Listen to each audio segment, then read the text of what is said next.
Vamos a leer la palabra de Dios para el mensaje de hoy. Mateo, capítulo 28, versículos 16 al 20. Pero los 11 discípulos se fueron a Galilea, al monte donde Jesús les había mandado. Cuando lo vieron, lo adoraron, pero algunos dudaron. Jesús se acercó a ellos y les habló diciendo: Toda autoridad me ha sido dada en el cielo y en la tierra. Por tanto, vayan y hagan discípulos de todas las naciones, bautizándolos en el nombre del Padre, del Hijo y del Espíritu Santo, y enseñándoles que guarden todas las cosas que les he mandado. Y he aquí, yo estoy con ustedes todos los días hasta el fin del mundo. Amén. Amén. Como les compartí en los anuncios, el pastor Rafa fue operado de cataratas el viernes pasado y por eso hoy el pastor Pedro está predicando en el servicio coreano. Y yo estoy predicando acá en lugar de él. La semana que viene va a estar él predicando acá de vuelta, porque en el servicio coreano está predicando el pastor Kim Jin. Así que solo por esta semana. A los jóvenes que vinieron hoy y están pensando que como ya están escuchando un sermón mío ahora, pueden no venir al servicio de la tarde, les cuento que el pastor Arturo va a estar predicando, así que vengan, porque no va a ser lo mismo. Es otro pastor el que va a estar predicando en el culto de jóvenes. Estaba leyendo un libro esta semana titulado El enrejado y la vid, de Colin Marshall, sobre discípulos haciendo otros discípulos. Tenía una ilustración que me gustaría compartir con ustedes y también algunas partes de este libro que me gustaría compartir con ustedes en esta mañana. El autor decía que tenía una pared en un jardín con un hermoso enrejado a través del cual una vid, si fuese plantada ahí abajo, podría crecer y formar como un lindo lugar para poder descansar, con sombra, crear un hermoso paisaje. Pero él dice que nunca plantó esa vid, sino que dejó esa pared con esa estructura ahí nomás. Es más o menos como esta imagen, una idea, un enrejado así, con el techo así de madera ahí, para que la vid pudiera crecer y pudiera hacer de todo ese paticito un lugar lindo para descansar. Si ven esta imagen y la que sigue, se dan una idea más o menos que está tratando de compartir el autor. Es como que tener ese enrejado y que la vid pueda crecer de esa manera.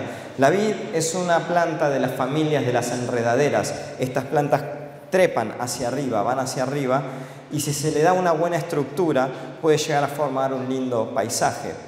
Por el contrario, si no hay una estructura, si simplemente se planta y se deja ahí, no tiene forma y es muy complicado el tema de poder cuidar esa planta. Si produce uvas no se va a poder recolectar bien, se va a estar pisando. Es por eso que se necesita de toda una estructura para que pueda crecer bien.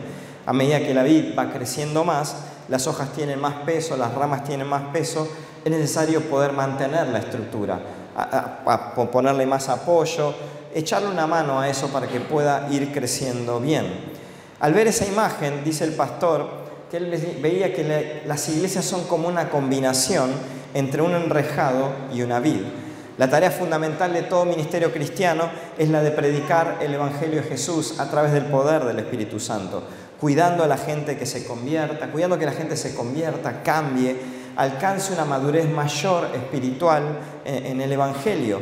Ese trabajo es como plantar, como regar, como fertilizar, como cuidar una planta, podar una planta. Y así como hace falta algún tipo de estructura para que la planta pueda crecer hacia ahí, poder apoyarse y crecer en forma saludable, así también los ministerios cristianos necesitan una estructura, necesitan un soporte. Sin estructura todo puede ser un desorden, como una vid toda despatarrada por el piso.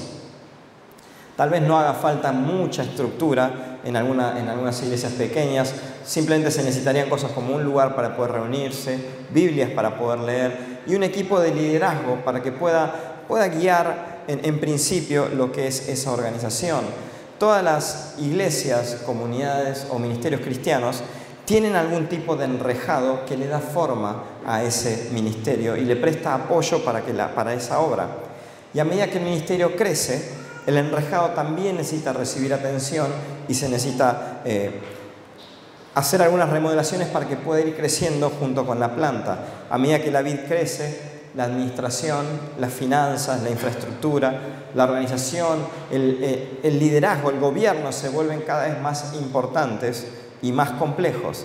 En este sentido, es invaluable contar con buenos trabajadores que hagan buenas estructuras. Es imprescindible tener gente con buen liderazgo para poder hacer de esa estructura una buena estructura. Todos los ministerios en crecimiento necesitan de buenos líderes. ¿En qué estado se encuentra el enrejado y la vid en nuestra iglesia? Esto es lo que yo vi en otras iglesias. En algunas, el enrejado pasa a ser más importante que la vid. La estructura de la iglesia pasa a ser más importante que la vid. Hay comités, hay estructuras, hay programas, hay actividades, se hacen grandes obras para recaudar fondos para distintos fines y mucha gente trabaja para que toda esa estructura siga funcionando. Pero solo unos pocos se ocupan de la tarea de hacer que la vid crezca. De hecho, quizás la única manera efectiva donde en esas iglesias se hace un trabajo con la vid es a través del sermón del domingo, de la prédica del pastor. Y en tal ocasión, el único que trabaja para hacer que esa vid crezca es el pastor. El único tiempo que individualmente le dedica esa congregación a hacer crecer la vid, a cultivar y poder alimentar esa vid es un domingo, una vez por semana, un sermón de 20 minutos, 25 minutos y nada más. Iglesias así tienen como característica una vid agotada, una vid cansada. Las hojas no están muy verdes, hace tiempo que no se ven flores muy lindas en esa vid y hace tiempo que no se ve que brotan nuevas semillas en esa vid. La estructura para sostener la vid es una estructura impresionante, hermosa, muy linda, de hermoso diseño, pero la vid no tiene fuerzas para poder crecer y ocupar toda esa hermosa estructura. Es una iglesia donde el pastor sigue trabajando, agotado, sintiéndose desvalorado, un tanto desalentado, porque el trabajo que él le dedica para el domingo, para que poder alimentar a esa vid, pareciera no dar frutos, porque todo el trabajo que le dedica a eso ve que en las personas en su congregación no lleva ningún fruto. De hecho, a él le gustaría llamar a otras personas para que lo ayudaran en esto de poder trabajar en la vid y enseñar la palabra de Dios, pero no sucede. ¿Por qué? Porque el trabajo del cuidado, del enrejado, de toda la estructura ocupa demasiado tiempo, demasiada energía. Todo el mundo está ocupado en que la estructura esté funcionando. Eso consume la mayor cantidad del tiempo. Listados, asuntos referentes al edificio, tiene que ver presupuestos, planificación, realización de eventos. Hay tantas cosas para hacer en una iglesia que simplemente no alcanza el tiempo. Eso es lo que sucede con el trabajo del enrejado, de la estructura. Tiende a absorber el tiempo que uno le tendría que dedicar a la vid. Tal vez sea porque el encargarse de la vid es más difícil y encargarse del enrejado es más fácil. Ocuparse de la vid es algo que hay que hacer persona a persona, requiere mucha oración, nos exige a nosotros depender de Dios, abrir la boca y proclamar su palabra. Por naturaleza, nuestra naturaleza pecaminosa, nosotros huimos a eso, nos alejamos de estas cosas. Y si somos honestos con nosotros mismos, siendo sinceros, ¿qué preferimos hacer? Venir a la iglesia, limpiar, acomodar las sillas, salir, barrer un poco, ayudar con la estructura o salir y empezar a golpear puerta por puerta a los vecinos de esta cuadra a compartirles el evangelio. Nos vamos a sentir mucho más cómodos viniendo a limpiar porque alguien tiene que limpiar. Tenemos que organizar esto porque alguien tiene que hacerlo y va a ser mucho más cómodo eso. O si no, ¿qué es lo que más nos llama atracción hacia nosotros? Participar de una organización, poder organizar una escuela bíblica, poder organizar una campaña para un evento, para atraer gente y que puedan hacer ciertas cosas. Es mucho más interesante para nosotros organizar esto, calcular gastos, diseñar estructuras, que encontrarnos con un hermano y confrontarlo por los pecados que está cometiendo. Eso que se dedique a otra persona, porque eso es más difícil. El trabajo de la vid es mucho más difícil que el trabajo del enrejado. Además, el trabajo del enrejado sobresale mucho más que el de la vid. Es más visible, es más estructural, podemos ver algo claro, es algo tangible, como que un comité, un programa, es fácil, tenés una visión, haces eso y cuando lo lográs es como que, wow, yo fui parte de esto y es como que es algo mucho más visible. Podemos construir un enrejado que llegue hasta el cielo, podemos hacernos un nombre de esto y lograr muy poco crecimiento en la vid. Este es un enfoque muy común en muchas iglesias. Se da importancia a la estructura y poca importancia a la vid. Y ese es el tema, es que por fuera esa iglesia pareciera una iglesia muy sana, una iglesia que cultiva la vid, pero en realidad es una iglesia que se preocupa por cuidar las estructuras y porque se vea muy lindo, organizar eventos muy exitosamente, mientras que no se dedica lo suficiente a la vid en sí. Y cuando llegamos al pasaje que leímos hoy, de la Gran Comisión, las cosas se ponen peores. Es la comisión que Dios nos dio a nosotros como miembros de su pueblo, miembros de su iglesia, para hacer. Por mucho tiempo en la antigüedad, muchas personas creían que esta Gran Comisión era un mandato dado únicamente a los apóstoles y que eso no se aplicaba a la iglesia de hoy en día ni a la iglesia de tiempos atrás. Otras personas creyeron que este mandato era únicamente para personas especiales que habían recibido un mandato o un llamado especial de parte de Dios, pero no tenía nada que ver con el común de la gente.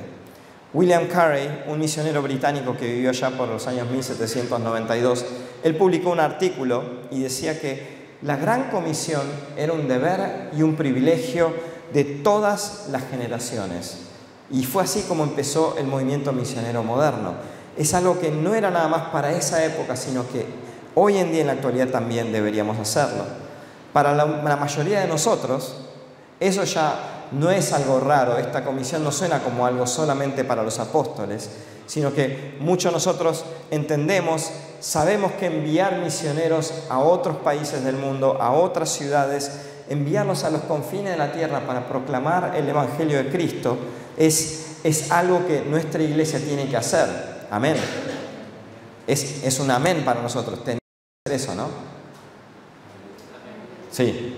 Nuestra iglesia está haciendo eso y tiene que hacer eso. Tenemos que hacer eso. Pero ¿es esto único lo que Mateo 28 nos está pidiendo a nosotros? ¿Esto se aplica también para nuestra vida particular dentro de nuestra iglesia? Es por eso que hoy queremos ver qué es lo que nos está diciendo esta muy famosa Gran Comisión. El versículo 16 nos dice que los 11 discípulos fueron al monte de Jesús, al monte de Galilea, como Jesús les había mandado a ellos. Fueron en obediencia a este mandato. Pero ¿qué es lo que vemos? En el versículo 17 vemos que algunos, todos, cuando lo vieron, ¿qué hicieron? Lo adoraron, pero también algunos dudaron. Es como que sintieron una mezcla de asombro, como que wow, y lo adoraron y a la vez estaban dudando. ¿Será esto verdad lo que estamos viendo? ¿Un espíritu, un fantasma? ¿Qué es lo que estamos viendo? Y esto no es para nada asombrarnos. Vemos en los relatos bíblicos, en los evangelios, cómo los discípulos estuvieron caminando con él sin poder reconocerlo. En el camino de Maús, 2 discípulos iban caminando junto a Jesús, no lo reconocieron. Tomás también, los 10 vinieron, le contaron, vimos a Jesús, está vivo, y Tomás no lo podía creer. Es como que es algo que nosotros podemos entender de la actitud de estos discípulos. Y después entonces Jesús, ¿qué hace? Él les dice, el versículo 18, toda autoridad me ha sido dada en el cielo y en la tierra. Básicamente, Jesús está mirando a los discípulos y les dice, chicos, les estoy diciendo que yo soy ese del que Daniel habló en Daniel 7, 13, 14. Pueden leerlo conmigo. Dice, estaba yo mirando en las visiones de la noche, y he aquí que en las nubes del cielo venía alguien como un hijo del hombre. Llegó hasta el anciano de Dios y lo presentaron delante de él. Entonces le fue dado el dominio, la majestad y la realeza. Todos los pueblos, naciones y lenguas le servían. Su dominio es dominio eterno que no se acabará, y su reino uno que no será destruido. Ese soy yo, está diciendo Jesús. Los discípulos ya habían visto algo de todo eso en sus 3 años mientras caminaban con Jesús. Jesús había caminado como un poderoso Hijo de Dios, sanando, realizando milagros, resucitando muertos, enseñando con autoridad. Y en ese preciso momento, en el monte de Galilea, ellos estaban siendo testigos de esa visión de Daniel, esa visión que Daniel había tenido. Ese era el hombre ante quien todas las naciones, toda tribu, toda lengua se iba a inclinar y se iba a postrar a adorar. Y es con esa autoridad mundial que tiene el Hijo del Hombre que continúa y que le dice a sus discípulos que vayan y que proclamen, que hagan discípulos a todas las naciones. A veces nuestras traducciones dan la impresión de que el énfasis de este versículo se encuentra en la orden vayan, en la palabra vayan. Pero el verbo principal de esta oración no es vayan, es hagan discípulos, y está apoyado de dos gerundios subordinados que son bautizándolos y enseñándoles. En otras palabras, lo que está diciendo es que Mateo les está diciendo que hagan discípulos bautizando y enseñándoles a los discípulos a arrepentirse, a someterse a la autoridad de Jesús, el Señor reinante de todo el mundo. Los discípulos de Jesús, ¿qué era lo que tenían que hacer? Tenían que enseñar de la misma manera que aprendieron de Jesús, de la misma manera de todo lo que ellos vieron que Jesús hizo con ellos tenían que hacer. Jesús fue su maestro, y conforme ellos fueron aprendiendo de parte de Jesús, ellos fueron creciendo en conocimiento y entendimiento. Ahora era el turno de los discípulos de Jesús, a quienes les corresponde hacer nuevos discípulos, enseñándoles y mandándoles que guarden todas las cosas que el Maestro les había mandado. ¿Cómo fue tradicionalmente interpretado este vayan? Por lo general fue tradicionalmente interpretado como un vayan a hacer misiones, vayan a lugares donde no conocen de Jesús y hablen. Era una orden de enviar trabajadores a los confines de la tierra. Sin embargo, eso podría llevar a iglesias locales a pensar que con el hecho de apoyar misioneros ya está. Con el hecho de apoyar agencias misioneras, a apoyar personas que vayan a hacer las misiones, nuestra iglesia es una iglesia misionera. Hacer viajes misioneros corto plazo, como lo que vamos a hacer la semana que viene, somos una iglesia misionera, pero el énfasis no está en el vayan. De hecho, una mejor traducción sería cuando vayan, a medida que van yendo. ¿A dónde estamos yendo? A medida que vamos caminando, a medida que vamos creciendo en el Señor Jesús, vayamos haciendo discípulos. A medida que vamos caminando, hagamos discípulos, sería quizás una mejor interpretación de ese pasaje. La comisión no se trata solamente de evangelizar a los confines de la tierra, sino también se trata de hacer discípulos adentro de la iglesia. Se trata de que cada discípulo cristiano, cada hijo de Dios que se considere discípulo, haga discípulos y lo haga de manera prioritaria, de manera normal, como si fuese algo de todos los días. Es importantísimo pensar, orar, apoyar a los misioneros, que vayan a todas las naciones a predicar. Es importantísimo, pero también es importantísimo que a medida que nosotros vamos yendo, lo hagamos a nuestros vecinos y, sin ir más lejos, lo hagamos a nuestros hijos, lo hagamos a nuestros familiares, a nuestros empleados, a nuestros compañeros de trabajo y de la universidad. Don Carson, un gran teólogo, concluye, y cito lo que dice: el mandato está dirigido al menos a los 11, pero a los 11 en su rol de discípulos.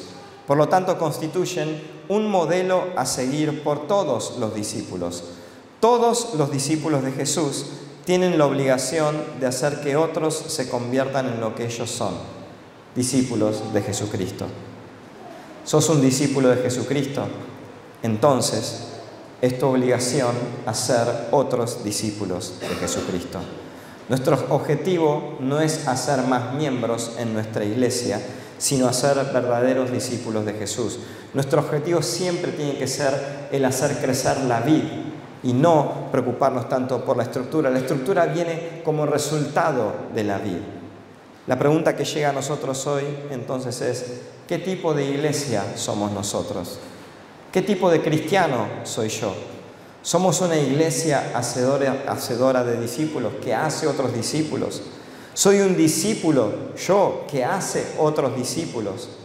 Si la respuesta es todavía no, porque no me siento capacitado, entonces la pregunta que viene a continuación es: ¿y qué estás haciendo para capacitarte? ¿Qué es lo que estás haciendo para capacitarte más? Estas palabras de aliento que encontramos en el versículo 20 son de gran ayuda para todos nosotros. El Señor nos dice que les enseñemos a otros lo que Él nos mandó a nosotros. Eso implica que debemos aprender, debemos estudiar. Antes de ir a enseñar tenemos que capacitarnos. Y para eso no basta con un solo sermón de un domingo por semana. Con escuchar durante una semana un sermón, eso no es suficiente para alimentarnos. El miércoles pasado, el pastor Ra, en su prédica de los miércoles por la noche, tenemos acá reunión en coreano, Dijo algo como que fue como una especie de espada así, espada penetrante, que entró directo al corazón de cada uno de nosotros. En líneas generales, él estaba hablando acerca de que como cristianos no alcanza con alimentarnos una vez por semana en el sermón del domingo para seguir creciendo, que necesitamos más. Y compartiendo acerca de la cantidad de libros que una persona puede leer durante su vida, él daba una ilustración como esta. Decía, supongamos que un niño que nace, supongamos que desde la edad de 1 año, convengamos como que ese niño nació y ya puede leer. Entonces, si viviese 75 años, ¿cuántos libros podría leer ese niño? Si leyese 1 por año serían 75 libros, si fuesen 2, 150. Decía, por más que lea un montón de libros, la cantidad de libros que una persona lea durante su vida no va a poder llegar a completar quizás la biblioteca de una esquina de una biblioteca pública. No van a ser muchos los libros que puedas llegar a leer. Entonces decía, por un lado, que tenemos que tener cuidado en qué leemos, que aprovechemos el tiempo que tenemos en leer bien. No leer cualquier cosa, sino que leamos cosas que nos hagan crecer. Y en segundo lugar, que leamos desde ya, que leamos.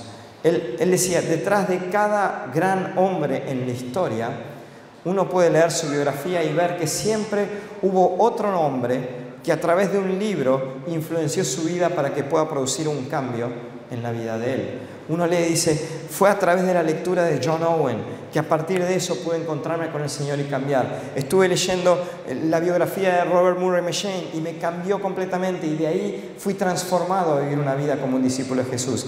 Grandes autores en la historia del cristianismo nos cuentan cómo otros grandes autores influyeron en transformarlos a ellos también. Tenemos que leer más. ¿Querés crecer? Tenés que leer otros libros. Desde ya tenemos la Biblia. Desde ya que hay que leer la Biblia. Tenemos que leerla durante la semana, no solo los domingos cuando venimos a la iglesia, y alimentarnos con la palabra de Dios. Y encima de la palabra de Dios podemos utilizar otros autores que nos ayuden a poder entender un poco más lo que es caminar una vida con el Señor. Lean libros, pregúntenle a los pastores qué libros poder leer. Ellos les van a poder recomendar un montón de libros, porque tenemos que crecer y tenemos que seguir aprendiendo. En marzo, nosotros acá en MC vamos a arrancar de vuelta con las reuniones de entre semana. Esta vez va a arrancar con una modalidad un poco distinta. Vamos a tener 3 temas distintos que se van a dar a la vez. Por un lado vamos a tener temas de la actualidad y cómo, como cristianos, tenemos que aplicar nuestra vida en esos temas de la actualidad. Por otro lado vamos a ver doctrina. ¿Qué es lo que cree nuestra iglesia? ¿Qué creemos de Dios, de Jesús, del Espíritu Santo, de los últimos días? Vamos a estar estudiando lo que cree nuestra fe. Y también vamos a estar estudiando historia del cristianismo y otros temas más. Aprovechen cada oportunidad para seguir creciendo. Y cada vez que escuches al diablo decirte a vos, no podés, no vas a durar, no tenés tiempo, tenés que acordarte de esta promesa que encontramos acá en el versículo 20. He aquí, yo estoy con ustedes todos los días hasta el fin del mundo. Acá tenés a Jesús diciendo, Él está con vos. Él te puede ayudar a hacer esto. Él te puede ayudar para que puedas seguir creciendo en Él. Hay excusas por todos lados. Por todos lados podemos encontrar excusas. No tengo tiempo, es de las más comunes, porque mis hijos me consumen demasiado tiempo, tienen cumpleaños todos los días, no termino de trabajar, llego a casa, tengo que atender a mis hijos, no tengo tiempo. O puedes decir, si no tenés hijos, puedes decir también, no tengo tiempo, tengo tantas reuniones, tantas cosas que hacer. Yo les cuento que con los jóvenes, cuando queremos tener una reunión en la semana entre 12 personas, es tan difícil encontrar un hueco, porque el mundo en el que estamos viviendo es tan implacable que vivimos ocupados, constantemente ocupados. Es imposible hacer que todos nos juntemos en un mismo horario, porque vivimos así ocupados. Pero son excusas, son excusas. ¿Por qué? Porque, y quizás esto no es que quiera ofender a nadie con esto, pero a mí el pádel me gusta mucho, pero hay personas que faltar a pádel jamás podrían faltar. Decís, che, voy a celebrar mi cumpleaños, no tengo pádel. Pero decís, che, vamos a hacer un estudio bíblico, no tengo pádel. Entonces como que hay cosas que son más prioritarias en nuestra vida que aprender y crecer en el Señor. Se los voy a decir de esta manera. Con alimentarnos una vez por semana no sobrevivimos. Si no, pruébenlo hoy. Almuercen cuando salgan de acá y no vuelvan a comer hasta el domingo que viene. Comida de verdad, no palabra de Dios. Vamos a ver si duran hasta la semana que viene. Necesitamos alimentarnos más. Y excusas vamos a encontrar siempre. Siempre va a haber excusas. Pero hay personas que sí lo hacen y personas que no. ¿Y cómo es que lo hacen? Pues se aferran a la promesa de Dios. Con nuestras fuerzas no podemos hacerlo. Con nuestras fuerzas no puedes creer. Pero lo bueno es que no estamos solos.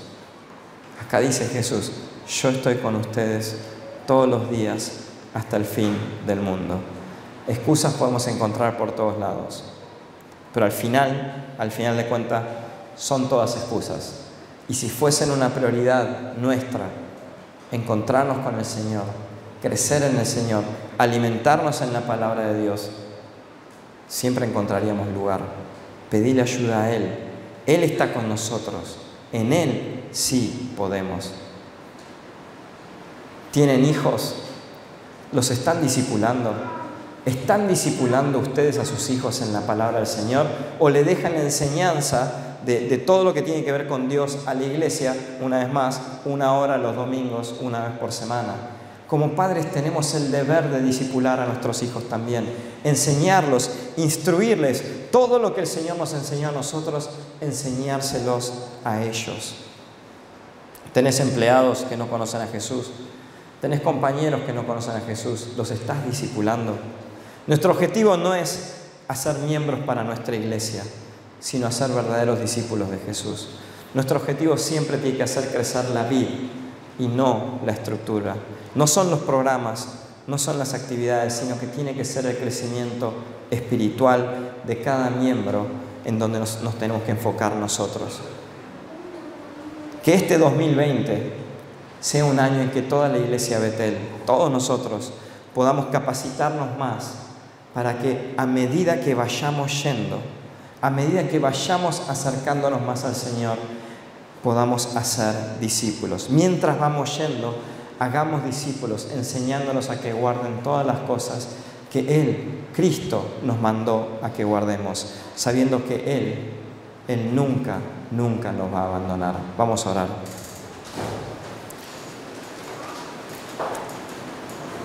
Señor, te queremos dar las gracias en esta mañana por tu palabra, por llamarnos a nosotros a ser una iglesia que se encarga de la vida, que se preocupa de la vida, que a medida que va creciendo y capacitándose más, va haciendo más discípulos. Señor, te pedimos que nos ayudes a responder a este llamado con un amén, a que podamos vivir una vida de obediencia, apoyándonos no en nuestras propias fuerzas, sino en vos, en tu promesa de que nunca nos vas a abandonar, de que siempre vas a estar con nosotros.